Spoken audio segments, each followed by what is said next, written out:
Have you ever received a gift you couldn't refuse, not because of its value, but because accepting it meant becoming a debtor? This isn't generosity. This is the architecture of control. Dark psychology studies exactly this.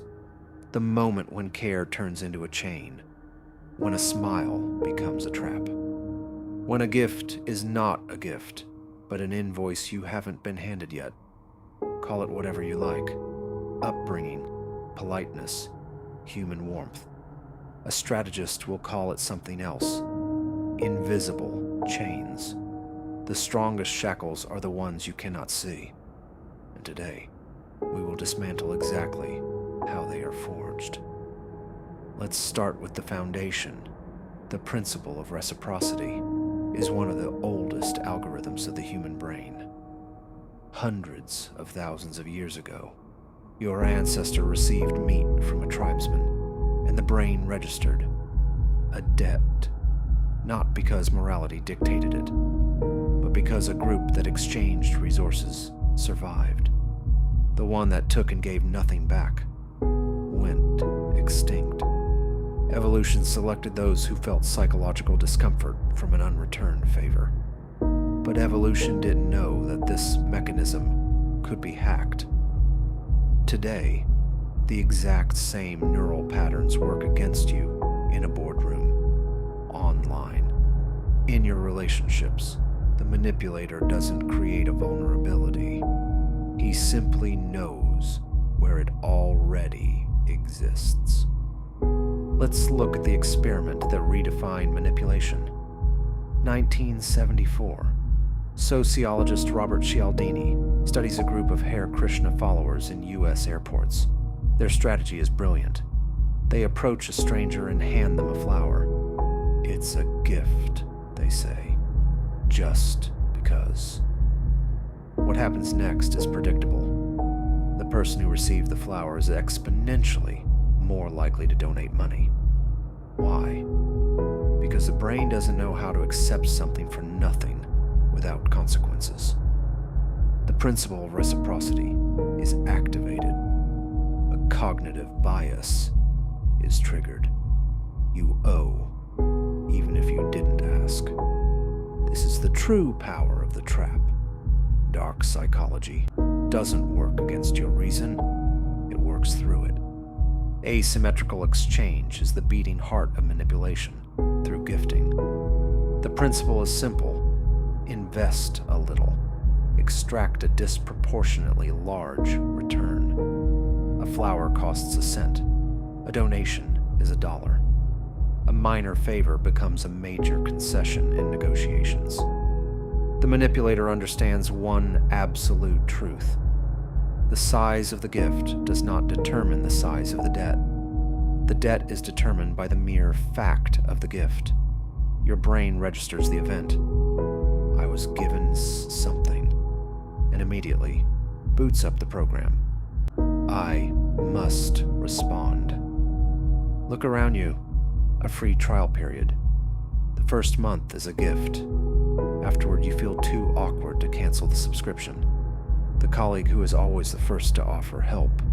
You agree to their requests, even the ones you despise. These are not random gestures. This is psychological influence, engineered with surgical precision.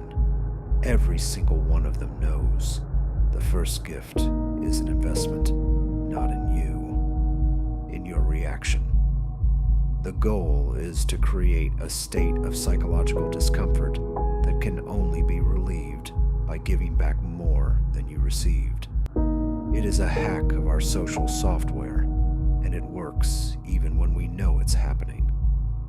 How do you recognize the trap in real time, before the golden threads tighten around your neck? Ask yourself one fundamental question. Why is this being given to me right now? Generosity exists in the world, but in the realm of influence, it is rarely accidental. If a gift appears at the very beginning of a relationship, or right before a crucial decision is made, you are not looking at kindness. You are looking at power dynamics in action. In the professional world, this is engineered with surgical precision. They send you an expensive gift, provide exclusive access, or take you to a lavish dinner just as a major deal is about to close. The reality is simple. They are architecting an environment where it becomes socially and psychologically impossible for you to say no.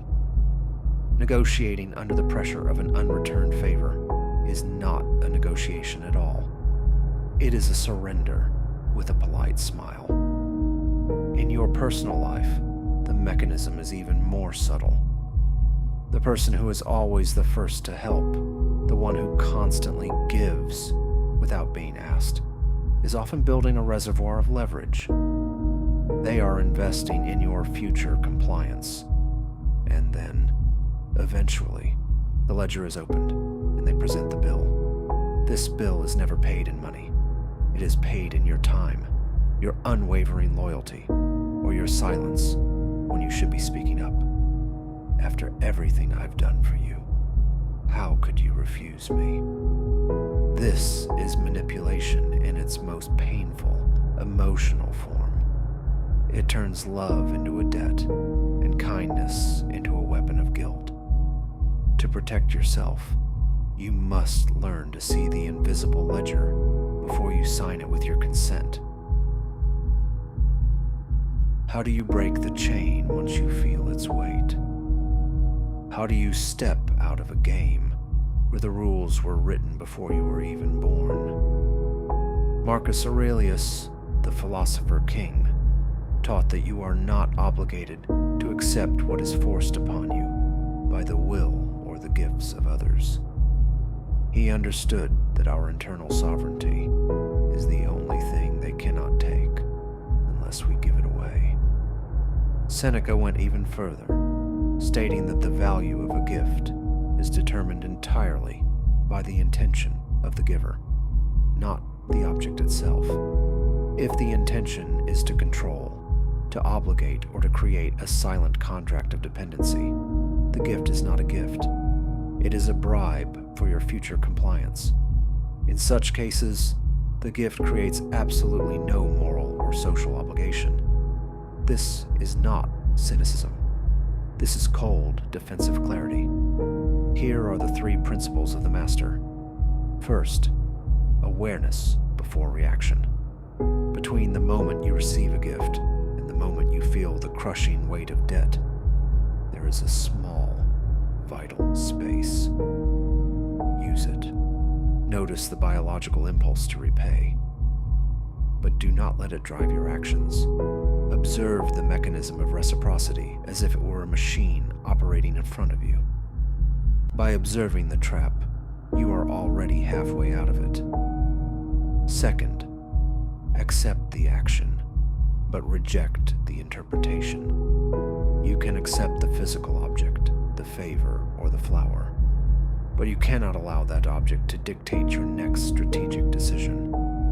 Accept the gift as a neutral event in time, not as a signal of debt. A polite thank you is a social courtesy, a way to maintain the friction of society, but it is not a signature on a contract. It does not mean, I owe you my loyalty. It means, I acknowledge your gesture and nothing more. Third, understand that asymmetry works in both directions. The master understands that if you need a specific result from the world, you give first. But you do so with absolute awareness of the ripples you are creating. True generosity does not manufacture debts or chains. A conscious strategist knows how to give in a way that makes the receiver feel freedom and expansion, not a burden of guilt. The one who understands the principle of reciprocity is no longer a slave to their evolutionary programming. They are an observer in a world of variables. They are a strategist in a landscape of influence. Dark psychology is not just a weapon used against you. It is a map of the human landscape, revealing the hidden paths and the dangerous pitfalls. And now, you hold a vital fragment of that map in your hands. You have decoded the first level of the system. You have seen the golden threads, and by seeing them, you have begun to cut them. The rest of the journey is waiting for you. The deeper layers are ready to be revealed. Everything you need is inside the code. The dark code. The choice was always an illusion until now.